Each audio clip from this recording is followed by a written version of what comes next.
Willkommen. Willkommen zu dieser stillen Stunde, zu dieser langsamen Spanne Zeit, die nur dem Ruhen vorbehalten ist. Bevor wir beginnen, nimm dir einen Moment, um es dir bequem zu machen, das Kissen unter deinem Kopf zurechtzurücken, die Kanten deines Kiefers weich werden zu lassen, deine Schultern ein Stück weiter von den Ohren herabsinken zu lassen. Heute Nacht musst du nichts tun.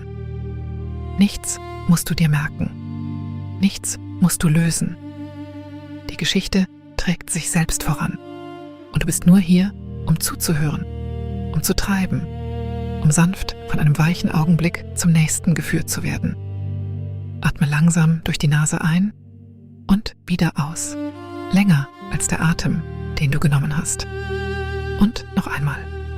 Ein und aus. Spüre die kleine Wärme, die sich sammelt, wo immer dein Körper das Bett berührt. Und lass diese Wärme sich nach außen ausbreiten, so wie eine langsame Lampe einen Raum füllt. Heute Nacht wirst du nach oben reisen. Nicht schnell, nicht auf einmal, sondern leicht. So wie Nebel im Morgengrauen von einem Teich aufsteigt. Du gehst an einen Ort, der hoch über einem gewöhnlichen Tal liegt. Auf einem breiten und geduldigen Sims aus warmer Wolke, wo das Leinen des Himmels gewaschen und getrocknet wird. Es ist ein stiller Ort. Ein Ort, an dem gearbeitet wird. Aber die Arbeit ist sanft und die Stunden dort werden vom Wind gehütet, nicht von einer Uhr. Du wirst dort nicht allein sein. Da ist ein Federbetteneinweicher namens Oso, der die Weichbottiche betreut, und ein Windplätter an den Wringrollen und ein Flicker in der Stopfecke, der eine Thermoskanne mit warmem Gerstentee in Reichweite hält. Keiner von ihnen wird etwas von dir verlangen. Sie gehen einfach ihren langsamen, sorgfältigen Aufgaben nach. Und du bist willkommen, zwischen ihnen umherzuwandern, zuzuschauen, den kamilleduftenden Dampf zu atmen, die kühle Höhenluft auf deinen Wangen zu spüren. Wenn deine Gedanken unterwegs abschweifen, das ist gut. Wenn du dich nicht an jedes Detail erinnerst, das ist auch gut. Der Sinn der Geschichte ist nicht, ihr zu folgen. Der Sinn der Geschichte ist, dich von ihr tragen zu lassen, so wie warmes Wasser ein Blatt trägt. Flussabwärts, bis das Blatt und das Wasser und das Lauschen alle dasselbe langsame Etwas sind. Also mach es dir bequem. Lockere jede Stelle, die noch festhält. Lass deinen Atem seinen eigenen langsamen Rhythmus finden. Und wenn du bereit bist, und du bist es vielleicht schon, werden wir beginnen aufzusteigen. Du trittst ganz sanft über die Schwelle des Wachseins hinaus, hinein in den weichen Frühabendhimmel, über einem schlafenden Tal. Das Erste, was du bemerkst, ist die Luft. Sie ist kühl, höhenkühl, die Art, die einen langen Weg über Stein und Wald zurückgelegt hat, bevor sie dich gefunden hat. Und doch ist sie nicht kalt. Sie hat die feine, mineralische Süße von klarem Wasser und den runden, heuwarmen Duft von Kamille, als hätte irgendwo, gerade außer Sichtweite, stundenlang ein großer Kessel gezogen. Unter deinen Füßen ist die Wolke fest. Damit hattest du nicht gerechnet. Vielleicht hattest du erwartet, dass sie nachgibt, dass sie sich anfühlt wie gar nichts. Doch stattdessen fühlt sie sich an wie festgetretener Schnee. Still unter deinem Schritt, leicht federnd, leicht kühl durch die Sohlen deiner Hausschuhe. Wenn du dein Gewicht hinabdrückst, hält die Wolke dich, sanft, so wie eine dicke, 4-mal gefaltete Wolldecke die Form deiner Hand halten könnte. Du schaust dich um. Du stehst am Rand eines breiten, flachen Simses aus Cumuluswolke, ausgebreitet unter einem blassvioletten Himmel. Der Sims schwingt sich nach allen Seiten weg, weich an den Rändern, treibt in langsamen Formen, wie ein großes Federbett treibt, wenn jemand es ausschüttelt, bevor es übers Bett gelegt wird. Laternen hängen in Abständen an hohen, schlanken Pfosten aus hellem Holz. Und ihr Licht ist gedämpft. Nicht hell, sondern golden und weich, als wäre jede Laterne in eine zusätzliche Schicht Gaze gewickelt. Das Licht fängt sich an dem, was zwischen den Pfosten hängt. Laken, lange Bänder aus Nebel, die zum Auslüften aufgehängt sind. Bleiche Abendschals von jener Art, die der Himmel direkt nach Sonnenuntergang trägt, zum Trocknen aufgehängt. Sie rühren sich sehr langsam in der Brise und das Laternenlicht geht durch sie hindurch und auf der anderen Seite wieder heraus, sprenkelt den Wolkenboden mit Flecken aus blassem Gold. Irgendwo, nicht weit entfernt, hörst du ein Geräusch, ein leises, gedämpftes Knarren hölzerner Rollen, die sich drehen, langsam wie der Atem eines schlafenden Tieres. Du hörst das schwache Plätschern von Wasser, das sich in einem Becken bewegt. Du hörst, viel weiter entfernt, das sanfte Schlagen einer Talglocke, so fern, dass es weniger nach einer Glocke klingt, als nach der Erinnerung an eine. Sie schlägt einmal, dann noch einmal, nach einer langen Pause. Dann ist sie fort. Du machst einen langsamen Schritt nach vorn und die Wolke nimmt dein Gewicht an. Du machst noch einen. Die Laternen schaukeln, ganz leicht, an ihren Pfosten. Die aufgehängten Tücher blähen sich und legen sich, blähen sich und legen sich, atmen im Takt mit der langsamen Wendung der Luft. Dies ist die Schlummer-Cumulus-Wäscherei. Hier kommen die stillsten Gewänder des Himmels, um gewaschen zu werden. Und heute Nacht hast du alle Zeit der Welt, um hindurchzugehen. Langsam, langsam, ohne dass irgendjemand irgendetwas von dir erwartet. Du beginnst zu wandern. Deine Hand streckt sich aus und streift eines der hängenden Laken, während du darunter hindurchgehst. Und der Stoff ist kühl und kaum spürbar feucht. Und er duftet schwach nach Lavendel und nach sauberer Baumwolle, so wie Wäsche duftet, wenn sie gefaltet und für einen langen, ruhigen Winter in eine Holztruhe gelegt wurde. Das Laken rührt sich an deinem Handgelenk und fällt zurück an seinen Platz. Vor dir, zwischen zwei Pfosten, siehst du das warme, orangefarbene Leuchten eines anderen Lichts, beständiger als Laternenlicht, tiefer, näher am Wolkenboden. Es ist das Glühen der Einweichkammer, wo die großen Kupferbecken in einer langsamen, geduldigen Reihe stehen. Du gehst darauf zu, und während du gehst, wird die Luft wärmer und feuchter. Dampf kräuselt sich in langen, trägen Spiralen nach oben, fängt das Laternenlicht ein, wird golden, dann silbern, dann verschwindet er im violetten Himmel darüber. Der Duft der Kamille wird dichter. Es ist der Duft eines Blumenfeldes an einem warmen Nachmittag, getrocknet und aufgegossen und weichgekocht, bis nur seine sanftesten Eigenschaften übrig sind. Darunter erhaschst du die süße, milchige Note von warmem Regenwasser und die schwächste, pudrige Andeutung sauberer Wäsche und einen kleinen grünen Hauch von Lavendel, als wäre irgendwo in der Nähe ein einzelner Stängel zerdrückt worden. Du erreichst den Rand der Einweichkammer. Es ist nicht wirklich ein Raum. Es gibt keine Wände, nur 4 hohe Pfosten, die ein breites, schräges Vordach aus heller Leinwand tragen. Und unter dem Vordach 3 riesige Kupferbecken, in den Wolkenboden eingelassen. Jedes Becken ist rund und breit und hoch genug, dass es bis zur Hüfte reicht. Und jedes ist gefüllt mit warmem Wasser, das sanft dampft. Das Kupfer ist über viele Jahre, viele Male poliert worden. Und dort, wo das Laternenlicht es fängt, glüht es in jenem sanften Rotgold einer schlafenden Glut.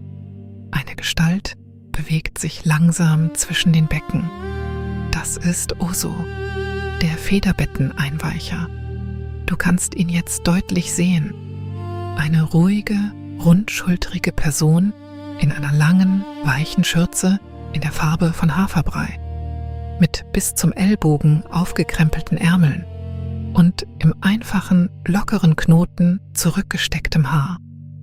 Seine Wangen sind angenehm gerötet vom warmen Dampf und er bewegt sich mit jener besonderen Langsamkeit von jemandem, der dieselbe sanfte Arbeit seit sehr langer Zeit tut und sich dabei noch nie auch nur ein einziges Mal beeilt hat.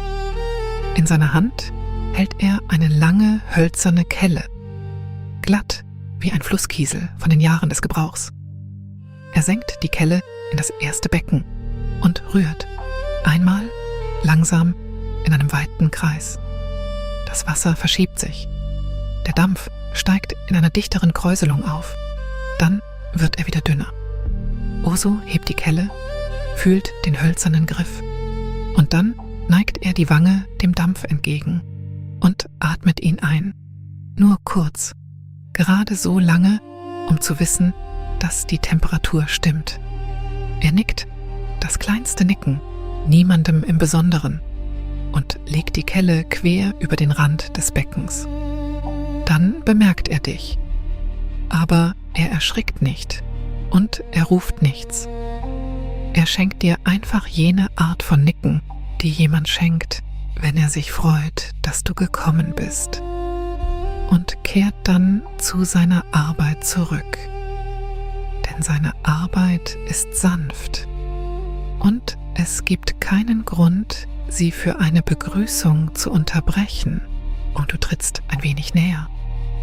Die warme Luft hüllt dich ein. Du spürst sie an deinem Gesicht, an deinen Handrücken, an der Innenseite deiner Handgelenke, wo eben noch die kühle Höhenluft gewesen war. Der Kontrast ist wunderschön. Die kühle Luft auf deinen Schultern, der warme Dampf an deinen Händen, wie wenn man an einem Herbstabend am offenen Fenster einer gemütlichen Küche sitzt. Im ersten Becken weicht ein großes Federbett. Du kannst gerade noch seinen Rand erkennen. Bleiches, elfenbeinfarbenes Baumwollgewebe, prall mit Federn von glatten Flusssteinen, die sanft entlang seines Saums platziert sind, unter dem warmen Wasser gehalten. Das Wasser ringsum hat die Farbe von schwachem Tee angenommen, duftet nach Kamille, und winzige Bläschen haften in langsamen Sternbildern an der Baumwolle, steigen eines nach dem anderen an die Oberfläche und verschwinden. Oso geht zum zweiten Becken und rührt erneut. Die hölzerne Kelle macht ein weiches, tiefes Geräusch, während sie sich durchs Wasser dreht. Ein Tropfen fällt vom Griff der Kelle, wenn er sie hebt. Ein Tropfen, 2 Tropfen, 3, in eine kleine hölzerne Rinne, die unter dem Beckenrand angebracht ist, wo das langsame Tropfen klingt wie das gleichmäßige Ticken einer alten, unbeeilten Uhr. Tropf, Tropf, Tropf. Du stellst fest, dass du im selben Takt atmest, ohne es entschieden zu haben. Ein bei einem Tropfen, aus beim nächsten. Ein, aus, ein, aus. Oso hebt die Kelle aus dem zweiten Becken und geht in seiner unbeeilten Art hinüber zu einem niedrigen Holztisch am Rand des Baldachins. Auf dem Tisch steht eine Reihe kleiner Glasgefäße, jedes mit einem hölzernen Korken verschlossen, jedes gefüllt mit etwas anderem. Getrocknete Kamillenblüten, blass und golden, Lavendelknospen, weich purpurgrau, weiße Seifenspäne, gekräuselt wie Holzspäne unter einem Tischlerhobel, ein kleines Glas Honig, tief bernsteinfarben für die zartesten Steppdecken, ein Glas reines Salz, ein Glas zerstoßener Zedernspitzen, die nach dem hohen Wald duften. Oso betrachtet die Gläser einen Moment lang, so wie ein sorgfältiger Koch ein Gewürzregal betrachtet. Und dann nimmt er das Kamillenglas herunter und schüttelt eine kleine Handvoll der getrockneten Blüten in seine Handfläche. Er geht zurück zum zweiten Becken und streut die Blüten über die Wasseroberfläche. Die Blüten treiben, drehen sich langsam, fangen das Laternenlicht ein und der Duft, der aus dem Becken aufsteigt, wird süßer, wärmer, runder, so wie ein Lied voller wird, wenn unter die Melodie ein einzelner tiefer Ton gelegt wird. Du stehst ganz still da, schaust zu, atmest die kamillenwarme Luft ein. Du bemerkst, dass deine Schultern noch tiefer gesunken sind. Du bemerkst, dass der kleine Knoten festgehaltener Anspannung, den du manchmal mit dir trägst, irgendwo zwischen den Rippen sich gelöst hat, so wie sich ein Stück Baumwolle in warmem Wasser löst. Oso wendet sich dem dritten Becken zu. Dieses Becken ist das kleinste der drei und das Wasser darin ist das ruhigste und in ihm weicht ein einzelner Kissenbezug. Nur der Bezug, keine Daunen, so wie man ein feines Taschentuch in eine Porzellanschale einweichen würde. Oso rührt einmal darin, sehr behutsam, mit 2 Fingern. Dann lässt er ihn in Ruhe. Manche Dinge, verstehst du, müssen einfach liegen bleiben. Manche Dinge muss man in warmem Wasser ruhen lassen, bis sie von selbst weich werden. Und keine Kelle, kein Rühren, kein Bemühen wird das Weichwerden beschleunigen. Man kann nur das Ding ins Wasser legen, das Wasser auf die richtige Wärme einstellen und einen Schritt zurücktreten. Auch du trittst einen Schritt zurück. Du gehst langsam um die Reihe der Becken herum. Deine Hand streift die warme Luft. Hinten unter dem Baldachin findest du eine kleine Holzbank und du setzt dich darauf, weil es das Natürlichste zu sein scheint und weil niemand gesagt hat, dass du es nicht solltest. Die Bank ist glatt und warm. Von hier aus kannst du die ganze Reihe der Becken sehen und den aufsteigenden Dampf und das Laternenlicht, das sich im Kupfer fängt, und Oso, der sich langsam mit seiner hölzernen Kelle zwischen ihnen bewegt, und jenseits all dessen den großen violetten Himmel und die langsamen, gedämpften Wolkengestalten, die in die Ferne ziehen. Du sitzt lange Zeit. Du brauchst nicht mitzuzählen, wie lange. Das Tropfen der Kelle in die hölzerne Rinne geht weiter. Tropf, Tropf, Tropf, die Laternen schwingen. Die hängenden Leinen jenseits des Baldachins blähen sich und legen sich wieder. Irgendwo läutet die ferne Talglocke einmal.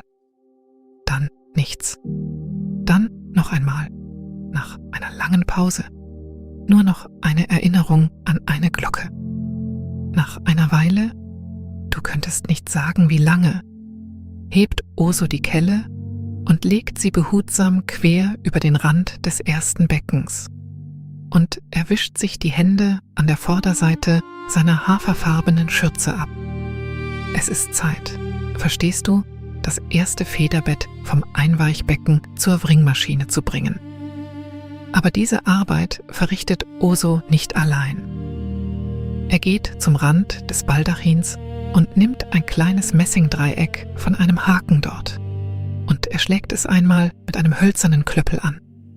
Der Ton ist weich und rund, eher tief als hell, und er trägt über das Wolkenregal hinaus, so wie Rauch an einem windstillen Tag trägt, langsam, ohne Eile, seinen Weg findend. Nach ein paar Atemzügen hörst du einen leisen, antwortenden Ruf von irgendwo jenseits der Laternen.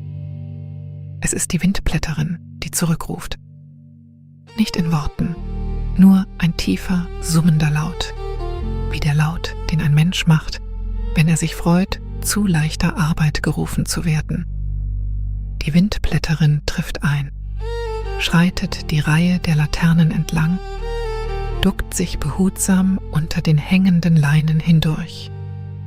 Du siehst sie nun, größer als Oso, schlanker, in lange, blassgraue Hosen gekleidet und in eine weiche Jacke in der Farbe von Trauertaubenfedern, mit einem breitkrempigen Hut, den sie abnimmt und an einen Haken hängt, als sie unter den Baldachin tritt. Ihre Hände sind lang und ruhig. Ihr Gesicht ist freundlich. Sie nickt Oso zu, dann nickt sie dir zu und dann beginnt sie auf ihre stille Art, die Wringwalzen vorzubereiten. Die Wringmaschine ist eine wunderschöne alte Maschine. 2 lange Holzwalzen, glatt poliert, eine über der anderen in einem Rahmen aus hellem Holz, mit einem großen hölzernen Rad an einer Seite, das die Walzen langsam dreht, wenn man die Kurbel betätigt. Das Holz der Walzen ist warm in der Farbe von Honigseife. Und dort, wo die Walzen sich treffen, ist das Holz von vielen Jahren feuchten Stoffs, der dazwischen hindurchgezogen wurde, in eine weiche, dunkle Linie eingewetzt. Die Windpresserin stellt ein breites, hölzernes Tablett unter die Walzen, um das Wasser aufzufangen. Dann ergreift sie das große hölzerne Rad und dreht es nur einmal, nur um sicherzugehen, dass die Walzen sich frei bewegen. Die Walzen ächzen leise.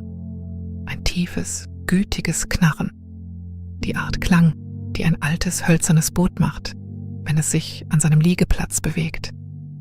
Der Klang ist so gedämpft, so warm, dass du dich lächeln spürst, ohne genau zu wissen, warum. Oso kehrt zum ersten Becken zurück.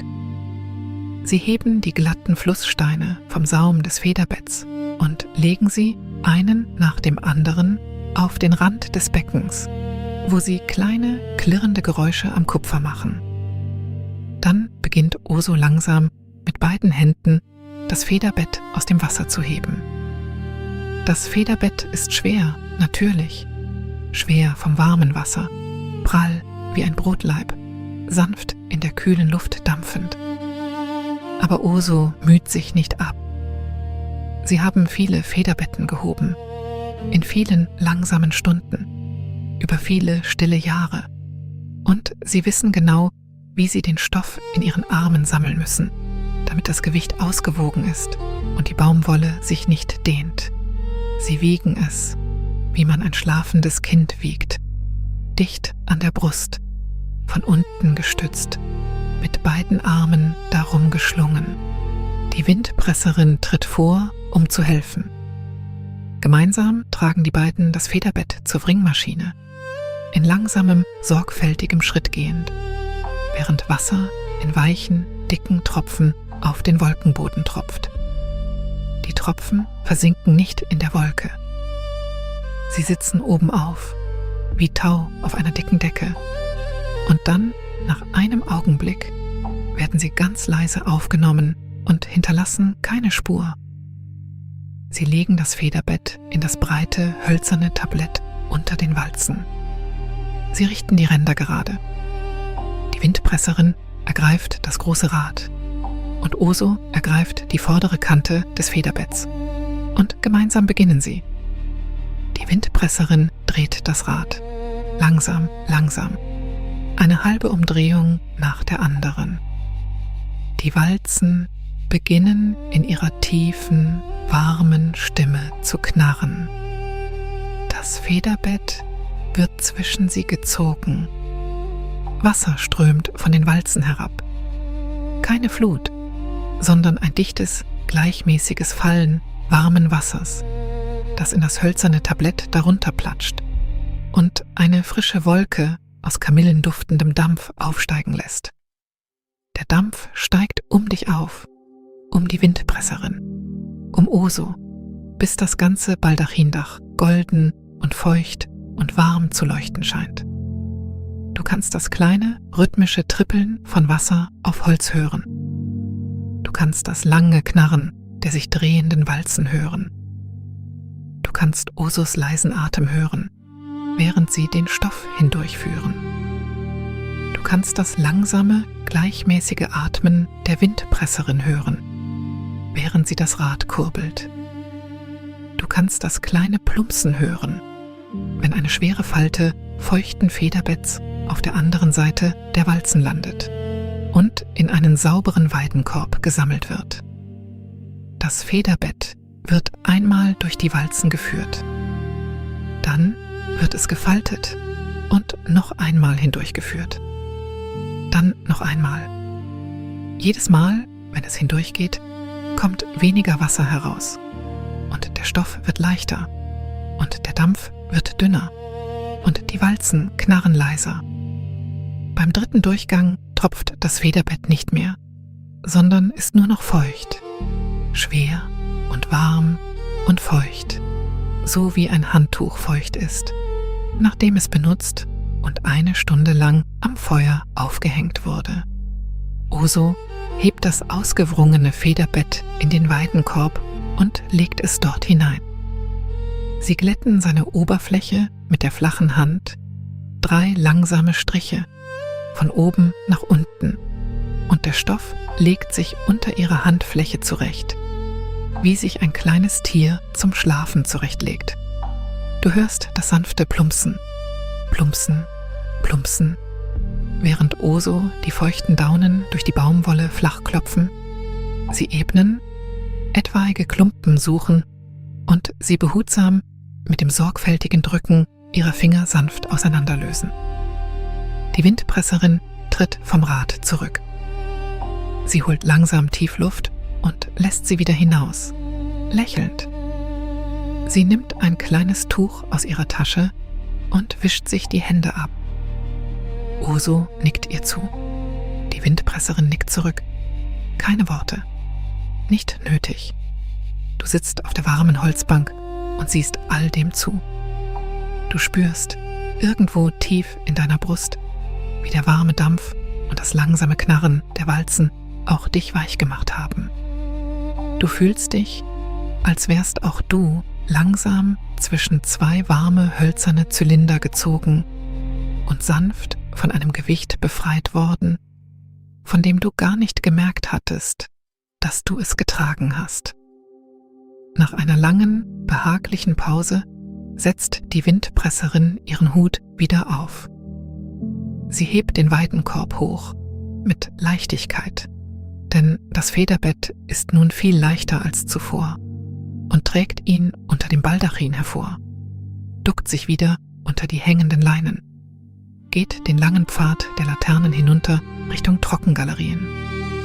Du siehst ihr nach. Ihre Gestalt zieht hinter einem wogenden Laken vorbei, dann hinter noch einem, dann hinter noch einem, und dann ist sie nur noch das langsame Schwingen eines Korbes in blassgoldenem Licht, weit hinten auf der Linie. Dann ist sie fort. Oso wendet sich wieder ihrer Arbeit zu. Du stehst von der Bank auf. Du streckst dich ganz sanft, so wie sich eine Katze streckt, wenn sie es nicht eilig hat, irgendwo hinzukommen. Du beschließt, weiterzugehen. Du trittst unter dem Baldachin hervor, zurück in die kühle Höhenluft. Nach dem warmen Dampf des Einweichraums fühlt sich die Luft wunderbar an auf deinen Wangen. Kühl, klar, leicht nach Zeder duftend, von irgendwoher weit unten. Du atmest tief ein. Du atmest aus. Dann beginnst du an der Reihe der Laternen entlang zu gehen, in dieselbe Richtung, in die die Windpresserin gegangen ist. Das Wolkensims ist weit und nachgiebig unter deinen Füßen. Du hörst sein leises Schweigen, während du gehst. Das sanfte, fast lautlose Zusammendrücken von Wolke unter deinen Pantoffeln. Wie das Geräusch, wenn man durch tiefen, tiefen Schnee tritt, der nicht knirscht, sondern nur seufzt. Du gehst langsam. Du musst nirgendwo hin. Der Pfad der Laternen biegt sich leicht und führt dich zwischen 2 Reihen hängender Leinen hindurch, die sich zu beiden Seiten von dir ausdehnen, wie die Wände eines langen, weichen Korridors. Die Leinen hier sind anders als die in der Nähe des Einweichraums. Diese sind kleiner, feiner, Kissenbezüge in blassem Rosa, in Taubengrau, im weichen Gelb von altem Bienenwachs. Einige sind an den Säumen mit Mustern aus Sternen und kleinen Blumen bestickt. Die Stiche sauber, aber ein wenig ungleichmäßig, als hätten viele verschiedene Hände über viele Jahre daran gearbeitet. Du streckst die Hand aus und streifst eines im Vorbeigehen mit den Fingerspitzen. Und die Baumwolle ist kühl und beinahe trocken. Nur eine schwache Andeutung von Feuchtigkeit bleibt, wie das Innere eines sauberen Wäscheschranks. Das Laternenlicht scheint durch den Stoff, golden auf der einen Seite, golden auf der anderen. Und die kleinen gestickten Sterne scheinen das Licht einzufangen und festzuhalten. Du kannst dir fast vorstellen, dass die Sterne echte Sterne sind, in den Stoff genäht von jemandem, der ein Stückchen Nachthimmel in greifbarer Nähe behalten wollte. Du gehst weiter. Der Korridor aus Leinen öffnet sich in einen weiteren Raum. Eine Art runden Innenhof aus Wolke, mit einem niedrigen hölzernen Geländer am Rand und einer einzigen weichen Bank in seiner Mitte. Jenseits des Geländers fällt das Wolkensims ab und du kannst hinunter in das Tal weit unten sehen. Du gehst zum Geländer und legst deine Hände auf das glatte Holz. Das Tal ist dunkel und still. Du kannst die kleinen, verstreuten Lichter der Fenster im Dorf unten sehen, wie matte Glut in einem lange gehüteten Feuer.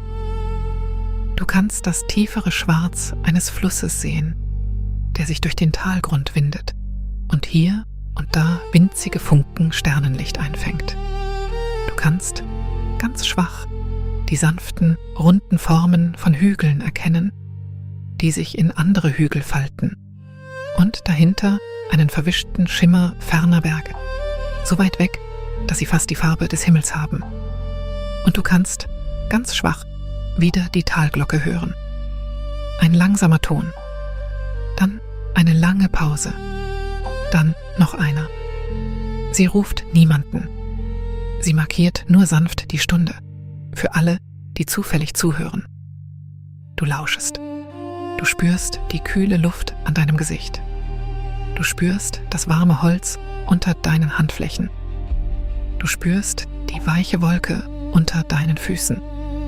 Und in diesem stillen Kreis, umgeben von hängenden Leinen und blassen Laternen, mit dem dunklen Tal unter dir und dem violetten Himmel über dir, fühlst du dich für einen Augenblick vollkommen gehalten. Gehalten von der Wolke. Gehalten von der Luft. Gehalten vom langsamen Drehen der Welt. Nach einer Weile wendest du dich vom Geländer ab und gehst weiter den Pfad entlang. Der Korridor aus Leinen setzt sich auf der anderen Seite des Innenhofs fort. Jetzt schmaler, die hängenden Tücher dichter, das Laternenlicht ein wenig weicher. Du gehst weiter und du beginnst, einen neuen Klang zu hören.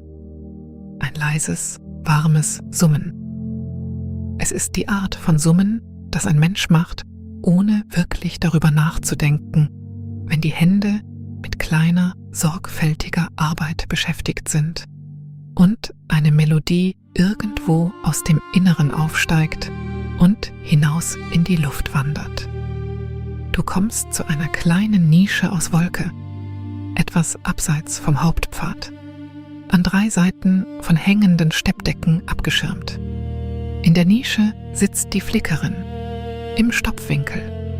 Es ist eine ältere Person mit silbernem Haar, das ähnlich wie bei Oso hochgesteckt ist, und einer runden Brille, die auf der Nasenspitze sitzt. Sie sitzt in einem niedrigen Stuhl mit breiter, weicher Sitzfläche, und über ihrem Schoß liegt ein blasses Leinentuch mit einem winzigen Riss an einer Ecke. In einer Hand hält sie eine feine Nadel. In der anderen hält sie die Ränder des Risses und streicht sie zwischen Daumen und Finger glatt. Ein hölzerner Korb steht zu ihren Füßen, voller kleiner Garnspulen in allen Farben der Morgendämmerung. blasses Rosa, weiches Gold, Taubengrau, das Blau eines sauberen Tellers, das Cremeweiß warmer Milch. Neben dem Stuhl steht ein kleiner Holztisch und auf dem Tisch steht eine Thermoskanne mit Gerstentee, aus der es sanft dampft.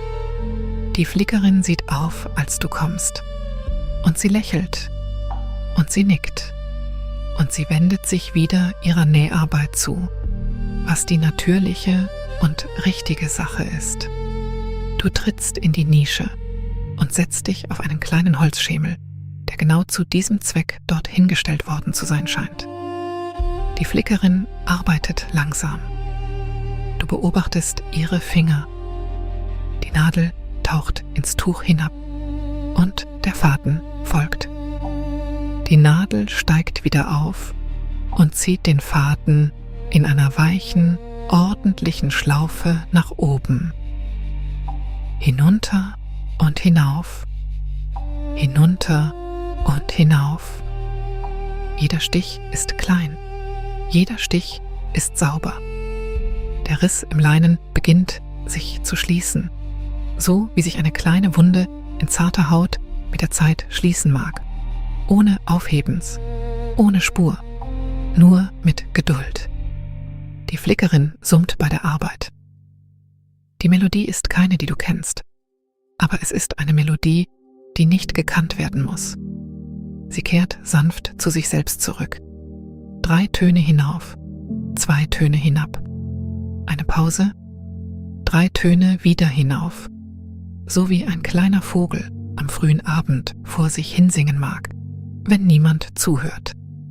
Nach ein paar Minuten legt die Flickerin die Nadel beiseite, steckt sie ganz vorsichtig in ein kleines Nadelkissen in Form einer Erdbeere und greift nach der Thermoskanne. Sie schraubt den Deckel langsam ab und gießt eine kleine Menge Gerstentee in den Deckel, der als Tasse dient. Dampf steigt auf.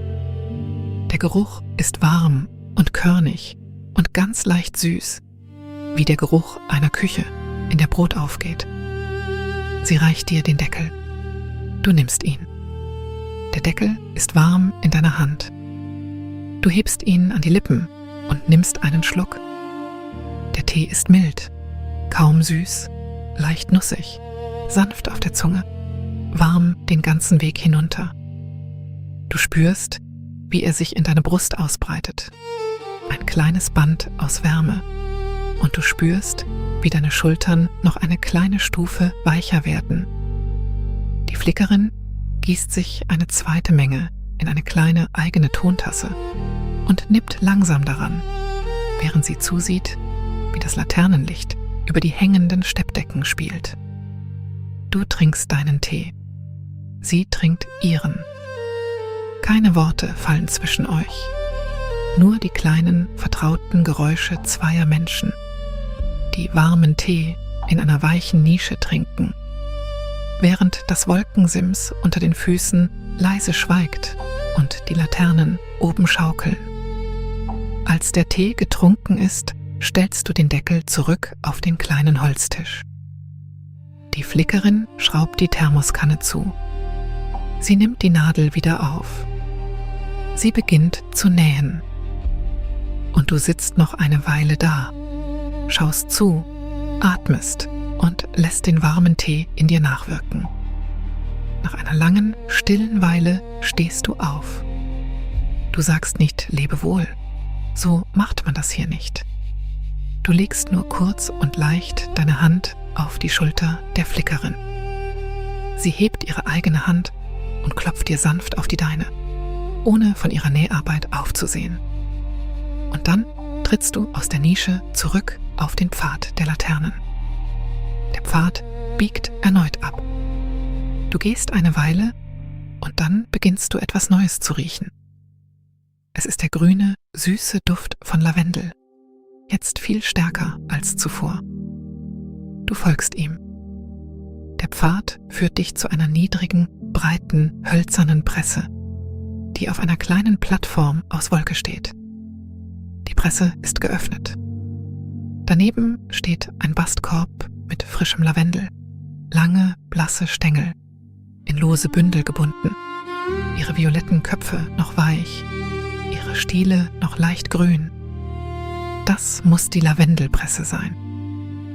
Du erinnerst dich irgendwoher, dass dies eine von Osus Aufgaben für heute Nacht war, die Lavendelpresse aufzufüllen, damit frisches Lavendelöl für die nächste Einweichrunde verwendet werden kann.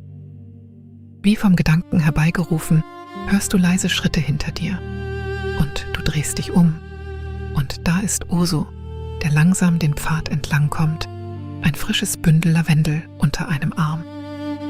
Osu lächelt dich an. Osu tritt auf die kleine Plattform. Osu legt das Lavendelbündel in die Schale der Presse und ordnet die Stängel sorgfältig, so wie jemand Blumen in einer Vase arrangieren könnte. Dann ergreift Osu den langen, hölzernen Hebel und beginnt, ganz langsam, die obere Platte der Presse herunterzubringen. Du hörst das leise Knarren des Holzes. Du hörst das sanfte Knirschen der Lavendelstängel, die gepresst werden. Der Duft, der aus der Presse aufsteigt, ist außerordentlich. Grün, süß, schläfrig. Der Duft eines ganzen Sommerfeldes, gehalten in einer einzigen kleinen Holzschale. Du atmest ihn ein. Du spürst, wie er hinauf in deinen Kopf wandert, hinter deine Augen, und du spürst, wie sich eine letzte kleine Anspannung, die dir gar nicht aufgefallen war, zu lösen beginnt. Osu senkt die Presse herab. Langsam, ganz langsam, bis die obere Platte sanft auf dem Lavendel ruht. Ein kleiner, blassgoldener Öltropfen rollt über den Rand der Schale und fällt in ein winziges Tongefäß, das darunter steht. Es ist nicht viel, aber es muss nicht viel sein. Ein einziger Tropfen dieses Öls, das verstehst du, genügt, um eine ganze Schale warmen Regenwassers zu beduften. Osu lässt die Presse ihre langsame Arbeit tun.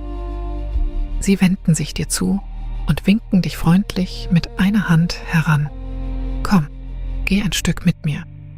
Du fällst in ihren Schritt.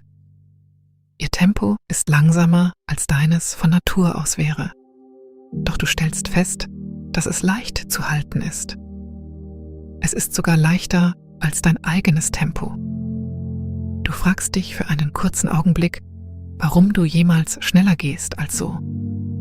Ihr beide geht zusammen den Pfad der Laternen entlang, vorbei an weiteren hängenden Leinen, vorbei an einer Reihe runder Holzbottiche, voller kühlen Spülwassers, mit kleinen hölzernen Schwimmern, die oben aufschaukeln, vorbei an einer Leine, an der ein Dutzend weißer Nachthauben in einer ordentlichen Reihe hängt, deren Bänder im Wind flattern.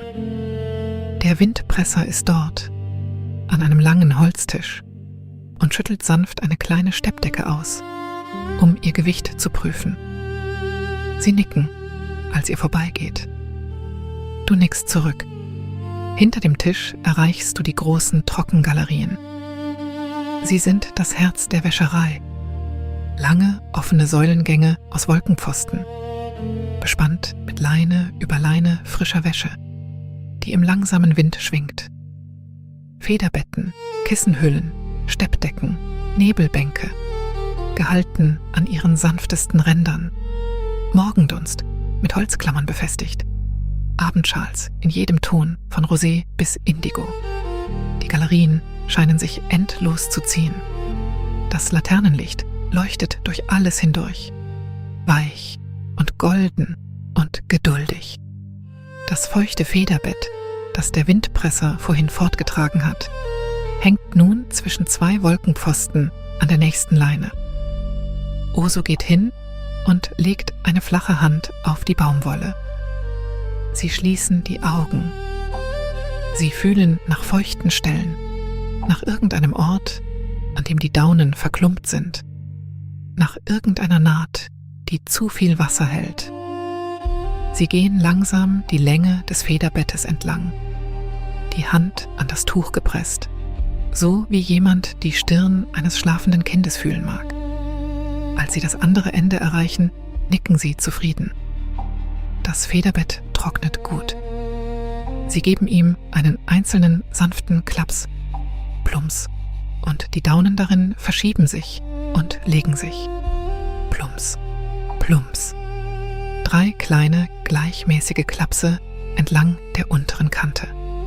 Du hörst das gedämpfte Geräusch, mit dem feuchte Daunen an ihren Platz geklopft werden, wie kleine Brote, die auf einem bemehlten Brett geformt werden. Du und Oso geht gemeinsam den langen Gang zwischen den Trockenleinen hinunter. Das Tuch bewegt sich um dich herum, während du gehst. Das Laternenlicht glüht. Der Wind zieht durch die Galerie, langsam und stetig, so wie der Atem durch einen schlafenden Körper zieht. Du kannst den Atem der Wäscherei spüren, auf eine Art das langsame Einatmen der Brise an einem Ende der Galerie, die lange Pause, während die Leinen sich bauschen, das langsame Ausatmen, wenn der Wind am anderen Ende wieder hinausgleitet. Die Zeit bewegt sich hier anders. Du spürst die Minuten nicht vergehen. Du spürst nur das sanfte Fortschreiten von einer Aufgabe zur nächsten, von einem warmen Duft zum nächsten, von einer schwingenden Leinenreihe zur nächsten. Du gehst. Oso geht neben dir. Die Wolke dämpft jeden Schritt.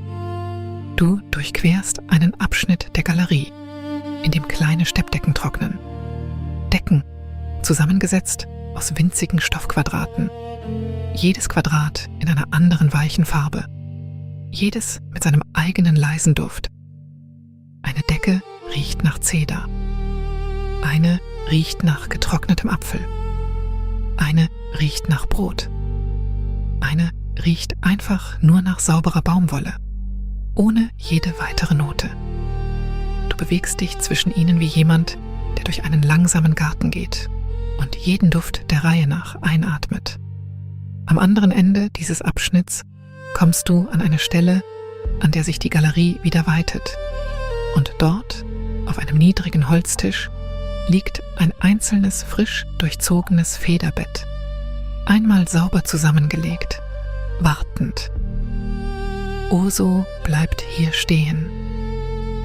Sie betrachten es einen langen, ruhigen Moment lang. Dann nicken sie. Dies, das verstehst du, ist die letzte Aufgabe der Schicht.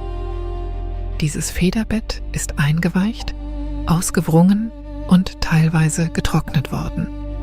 Und nun ist es Zeit, es aufzuhängen über die Kante des Wolkensimses, damit es das späte Sternenlicht einfängt und die langen, stillen Stunden der Nacht hindurch fertig trocknet.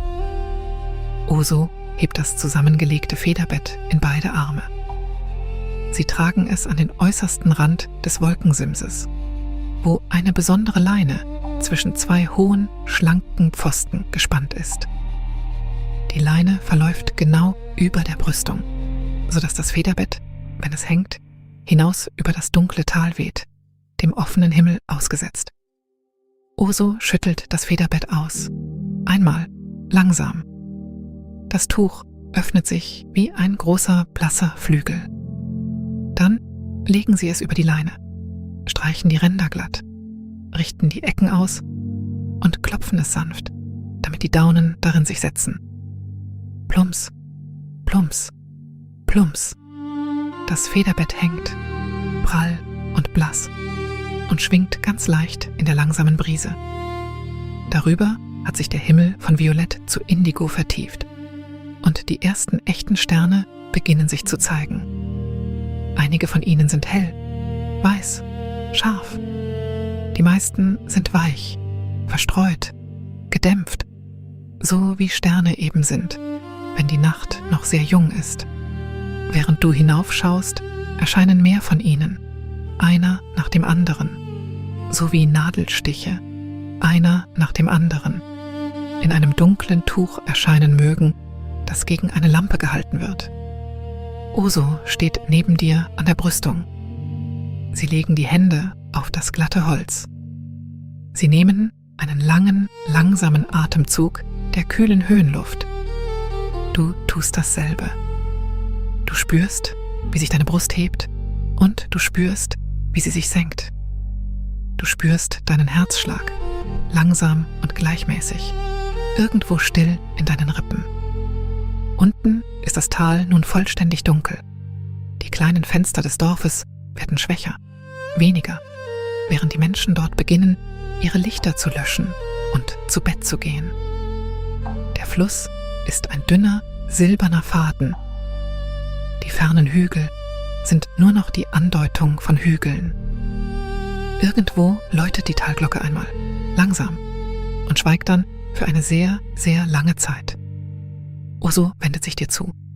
Sie legen eine Hand ganz sanft auf deine Schulter. Ihre Hand ist warm. Du kannst ihr weiches Gewicht spüren. Sie nicken nur einmal und das Nicken bedeutet, deine Arbeit hier ist getan, Freund. Es ist Zeit zu ruhen. Du nickst zurück. Du wendest dich von der Brüstung ab. Du gehst langsam den Pfad der Laternen entlang, zurück durch die Trockengalerien, vorbei an den schwingenden Leinen, vorbei an der Lavendelpresse, die noch immer still ihre Arbeit tut, vorbei an der Nische, in der die Flickerin sitzt und über ihrem Nähen summt. Du bewegst dich ohne Eile. Du bewegst dich mit der Wolke unter dir und den Laternen, die sanft über dir schwingen. Ach, du kommst zu einem Teil des Wolkensimses, den du zuvor noch nicht gesehen hast. Hier, eingelassen in den weichen Wolkenboden, steht ein einzelnes niedriges Bett. Es ist schlicht hergerichtet, ein sauberes weißes Laken, eine zusammengelegte Wolldecke in der Farbe von Hafer und ein einzelnes Kissen, prall und voll, das leise nach Kamille und Lavendel duftet. Über dem Bett ist ein kleiner Baldachin aus blassem Leinen zwischen 4 schlanken Pfosten gespannt. Eine einzelne Laterne hängt am mittleren Pfosten und leuchtet sanft. Dieses Bett ist für dich hergerichtet worden. Das verstehst du, ohne dass es dir jemand sagen muss. Du gehst langsam zu ihm hin. Du setzt dich auf seinen Rand. Das Bett ist weich und warm. Du ziehst deine Pantoffeln aus und stellst sie ordentlich neben das Bett. Du schwingst die Beine hinauf und du legst dich zurück. Das Kissen nimmt das Gewicht deines Kopfes auf. Die Decke ist schwer auf die freundlichste Art. Schwer genug, um dich gehalten zu fühlen. Leicht genug, um dich frei zu fühlen. Das Laken unter dir ist kühl und glatt. Du kannst ganz schwach die Kamille riechen, die vor Stunden im Regenwasser nachgeklungen hat. Du kannst ganz schwach den Lavendel aus der Presse riechen. Du kannst ganz schwach die saubere Baumwolle riechen. Einfach so, ohne jede andere Note. Über dir, durch den blassen Leinenhimmel hindurch, siehst du das schwache Glühen der Laterne und dahinter das tiefere Indigo des Nachthimmels. Du hörst das langsame Rauschen der Wolken, das ferne Knarren der Trockenleinen, das ferne, ferne Läuten der Talglocke. Du hörst irgendwo das langsame Tropfen warmen Wassers in einen hölzernen Trog. Tropf, Tropf, Tropf. Du schließt die Augen. Du spürst das Bett unter dir. Du spürst die Decke über dir. Du spürst die kühle Luft auf deinen Wangen und das warme Kissen an deinem Kopf. Du spürst deinen Atem, langsam und ruhig, ein und aus, ein, aus, ein, aus. Irgendwo weit weg schüttelt die Windpresserin die letzten Leinentücher aus. Irgendwo beendet die Flickerin einen letzten Stich. Irgendwo spült Oso das hölzerne Brett in einem kleinen Becken kühlen Wassers und hängt es an seinen Haken. Nichts davon verlangt etwas von dir. Es geschieht einfach, sanft, während du ruhst. Die Laterne über dir wird dunkler. nicht schnell, langsam, so langsam, dass du es kaum bemerkst. Das Licht wird sanfter, die Schatten werden länger und milder. Der Himmel über dir verblasst von blassem Gold zu blassem Silber zu blassem Grau. Du sinkst ein wenig tiefer ins Bett. Deine Schultern sind schwer, deine Arme sind schwer. Deine Hände ruhen auf der Decke, offen und still. Deine Beine sind schwer, deine Füße sind warm. Du kannst, ganz schwach, das langsame Treiben des Wolkenbodens unter dir spüren. Er bewegt sich, wie sich ein großes, ruhiges Boot auf einem großen, ruhigen See bewegt. Er hebt sich ein wenig, er senkt sich ein wenig. Er trägt dich mit sich, sanft. Dein Atem ist langsam. Ein, aus. Die Talglocke läutet einmal, ganz weit weg. Ein, aus. Die trocknende Wäsche regt sich irgendwo unten am Gang. Ein, aus. Ein Tropfen fällt in den hölzernen Trog. Tropf. Du bist warm. Du bist gehalten. Du bist genau dort, wo du sein sollst. Die Laterne wird noch dunkler. Der Kamillenduft legt sich sanft um dich. Der Lavendelduft legt sich sanft um dich. Der Duft sauberer Baumwolle legt sich sanft um dich. Es gibt nichts zu tun. Es gibt nirgendwo hinzugehen. Es gibt nur diese langsame, sanfte Wolke und dieses langsame, sanfte Bett und diesen langsamen, sanften Atem. Ein, aus, ein, aus. Die Laterne ist jetzt nur noch ein schwaches Glühen, eine kleine Glut, ein blasser Stern. Deine Augenlider sind schwer, deine Gedanken sind langsam. Wenn ein Gedanke vorbeitreibt, lässt du ihn weitertreiben, so wie ein Blatt auf warmem Wasser treibt. Du fängst ihn nicht ein, du folgst ihm nicht, du lässt ihn ziehen. Ein weiterer Gedanke treibt vorbei, auch den lässt du ziehen. Die Wolke hebt sich ein wenig, die Wolke senkt sich ein wenig, die Decke ist warm, das Kissen ist weich. Irgendwo bläst die Windpresserin eine Laterne aus. Irgendwo faltet die Flickerin ein fertiges Laken und legt es beiseite. Irgendwo bindet Oso seine haferfarbene Schürze über die Lehne eines Stuhls und geht langsam zu seinem eigenen stillen Bett. Die Wäsche kommt zur Ruhe. Der Wolkenboden kommt zur Ruhe. Die Nacht kommt zur Ruhe. Du kommst zur Ruhe. Du bist weicher als vorher. Du bist wärmer als vorher. Du bist langsamer als vorher. Die Laterne über dir verlischt ganz. Der Himmel über dir ist dunkel. Es gibt nur noch das sanfte Rauschen der Wolke und das langsame Treiben und deinen langsamen, langsamen Atem. Ein, aus. Ein, aus. Ruhe nun.